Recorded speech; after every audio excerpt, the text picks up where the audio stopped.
그럼 마지막으로 구속이냐 기각이냐 결과를 예측을 해볼게요. 짧게. 저는 받아들이신다고 보고 있습니다. 구속 가능성이 매우 높다고 생각이 됩니다. 영장실질심사가 통과되지 않을 거로 보고 있습니다. 기각 가능성이 꽤 있다. 이렇게 전망합니다. 기각 발부 시나리오를 이재명 대표 입장에서 살펴보겠습니다. 만약에 기각이 된다면 큰 고비는 일단 넘긴 셈이지만 당 내용 어떻게 수습할지 또 부결 호소문으로 타격받은 그 신뢰 어떻게 회복할지가 관전 포인트입니다. 표결 직전 박광훈 원내대표에게 통합적 당 운영을 약속했던 만큼 비명계를 끌어안을지 아니면 반대로 가결의 표를 던진 의원들을 색출해서 공천에서 불이익 줄지 어느 쪽이라 보세요? 아니 원내 교섭단체 대표 연설을 하면서 국회 본회의장에서 한 약속도 깨버리는데 표결 하루 전에 박광훈 원내대표 병원으로 불러서 거기서 한 약속이 뭐 그렇게 의미가 있겠어요. 제가 보기엔 맞아요. 그건 아무 지금 분위기상 구속영장이 기각된다고 하더라도 이재명 대표가 당을 통합적으로 끌고 가기는 어렵다고 봅니다. 어쨌든 검찰 수사의 정당성에 관해서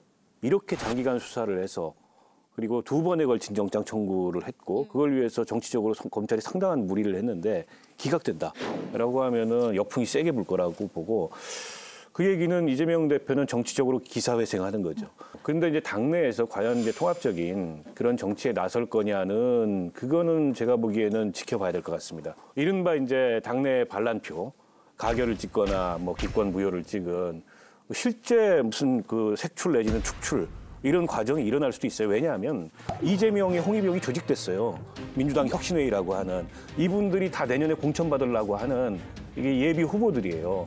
거기가 가만히 안 있을 겁니다. 이거는 그야말로 이 서바이벌 게임이에요. 누가 공천에서 살아남느냐. 이런 이해관계가 이재명 대표를 명분으로 중심으로 조직이 돼 있기 때문에 보이지 않는 개딸들의 강경한 목소리하고 다른 겁니다. 차원이. 이게 이제 정치라는 게 참 무섭습니다.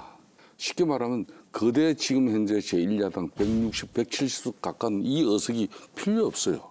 사실상 제대로 된 야당 하려면은 흔히 말하는 딱 정해군 자기 친위 세대를 가지고 윤석열 정부 견제하면은 제일 정확합니다. 의석수가 많은 것보다 그게 더 중요해요. 야당 입장에서는 그게 유리해요. 지금처럼 거대 제1야당을 유지하기 위한 통합과 또 뭐 각 개파 간의 어떤 그런 내년 총선을 통해서 어떤 균형을 갖춰주고 이거 안 합니다. 그럼 다 섞어버립니다. 소위 비명이라고 하는 사람들 공천 안 줄 수 있다. 공천 학살을 넘어서 이건 해당 회의자는 보란 듯이 몇 명 먼저 날려버릴 거예요. 아니 그럼 비명계 가만히 있을까요? 가만 안 있어도 지금 현재 그만한 세력이 안 돼요. 제가 볼 때는 결정적으로 민주당의 올해 그 불행은 이재명 대표와 맞설 만한 그런 세력이 민주당 내에 절대 존재하지 않습니다. 저는 좀 다소 입장이 다른데요. 어쨌든 기각이 되면 이재명 대표로서는 법원의 판정과 상관없이 무도한 정치 검찰의 공작이었다는 것을 국민들에게 이해시키는 계기가 될 겁니다. 근데 이제 이재명 대표가 구체적으로 갖고 있는 목표가 뭔지를 봐야 되는데 이분은 당대표 하는 게 목적이 아니고요. 2027년에 본인이 대통령이 되는 게 목적입니다. 그러려면 2024년 총선을 어떻게 임해야 되느냐는 입장에서 좀 저는 김성태 의원님하고 이제 정반대 의견인데 무조건 이겨야죠. 왜냐하면 의석수보다 내 편이 중요하다 하셨는데. 저는 그렇게 보지 않습니다. 의석수가 더 중요해요? 공무원들이 중요하기 때문에 이번 선거에서 다시 민주당 일당으로 올라서게 되면 공무원들이 더 이상 윤석열 정부가 시키는 것에 무리할 필요가 없어집니다. 특히 검찰이. 내가 지금까지는 어쨌거나 정치적으로 눈치 보느라 끌려왔지만 선거까지 또 민주당이 이긴 마당에 무리하게 이재명 대표를 쫓아다니는 일을 그만하고 내일 해야지라고 하는 이런 흐름이 조성될 것이기 때문에 그리고 국민들이 보기에도 어쨌건 민주당 한 번 더 밀어주었으면 사실상 도저히 윤석열 못 믿으니까 민주당이 한번 알아서 잘해봐라라는 선언을 하는 것이라서 총선에서 다수당을 확보하는 게 중요하다. 그리고 제가 교훈이 있잖아요. 2016년에 박근혜 대통령이 무슨 진박에 찐박에 무슨 박에 해서 진실한 박근혜 사람들만 모으다가 어떻게 무너졌는지를 모든 정치인들이 다 봤는데 우리 편만 모으자는 정치를 할 이유가 있습니까? 알겠습니다. 그럼 이번에 구속 시나리오 바로 가보겠습니다. 속도를 좀 내보면요. 이 대표가 구속되더라도 당대표직 유지할 수 있다.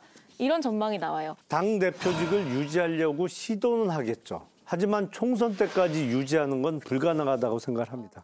구속영장이 됐을 때보다 구속영장이 발부돼서 이재명 대표가 어쩔 수 없이 대표직에서 물러나는 상황이 벌어졌을 때가 더불어민주당의 내년 총선 성적이 더 좋을 수 있다라고 생각이 듭니다. 예. 이재명 대표 가까운 그런 의원들 사이에서도 이게 구속이 된다 한들 대표직에서 바로 물러나는 건 아니다라는 얘기들이 꽤 흘러나와요. 혹시라도 구속이 되면 내려놓으시라 그런 말에도 동의하기는 어려우세요? 동의하기 어렵죠. 지금 정기국회 그거 아닙니다. 그거야말로 그런 식의 논리나 그런 식의 주장이 예. 그게 정권이나 검찰이 바라는 거 아니겠습니까? 지금은 당이 위기입니다. 당이 난파될 위기에 처해 있을 때는 당의 구성원들이 일치 단결해갖고 당대표 중심으로 뭉쳐갖고 정권에 이거는 어떤 포괄적인 행태에 대해서 저희가 결사항전해야죠. 그렇게 되면 분당으로 갑니다. 민주당이. 그거 버티면서 수도권에서 선거 치르겠다. 그럴 의원 저는 몇 안 된다고 생각하고 일시적으로는 그럴 수 있고 그런 시도를 할 수 있을 텐데 못 버팁니다. 이게 민심 때문에 못 버티고 의원들의 동요 때문에 못 버텨요. 이게 대한민국 정치사에 없었던 얘기거든요. 이게 정치문법에 어긋난 얘기예요. 이게 이제 이재명 대표가 구속돼 버리면은 실질적으로 이제 그러니까 양 진영을 아우를 수 있는 그런 대행 체제를 만들 거예요. 그게 이제 비대위로 갈 것이라고 저는 확신하고 김부겸 전 총리 같은 경우는 상당히 좋은 카드죠. 이런 카드들이 내년 총선을 지휘하고 민주당을 배나 핵심시키면서 좋은 인사들로 또 일정 부분 물갈이를 공천을 하면서 바로 서면은 우리 당이 정말 힘들어질 겁니다. 지금 국민의힘 쪽에서 계속 이낙연 대표, 김부겸 총리를 거론해요. 저분들이 들어오면 합리적이고 우리가 어려워지는데 두려운 상대인데 두렵지 않기 때문에 그런 얘기를 하는 겁니다. 아, 그런 건가요? 들어와라. 다 예측 가능한 분들이에요. 그분들이 보여줄 수 있는 변화도 혁신도 없습니다. 실제로 민주당의 체질을 어떻게 변화시켜야 될지에 대한 그림을 갖고 있는 비대위원장을 모셔서 총선을 혁신적으로 치르는 것. 결국 내년 선거는 윤석열 대통령이 물갈이를 하면 그건 뭐 어떤 측면에서 보면 학살이지만 다른 측면에서 보면 혁신이 될 건데 거기에 상응하는 민주당이 어떤 혁신을 만들어낼까가 중심이 될 것이기 때문에 그런 비대위원장을 모시고 오려고 노력하겠죠. 근데 지난번 김은경 혁신이 같은 가짜 혁신 비대위가 들어오면 하나만 하는 거죠. 대박이죠. 그건 진짜 혁신 비대위가 들어와야 되는 거죠. 네네. 이런 가운데 지난 주말에 이재명 대표가 24일간의 단식을 마쳤습니다. 의료진이 더 이상은 하면 안 된다라면서 중단을 권고했고 회복 치료에 돌입했습니다.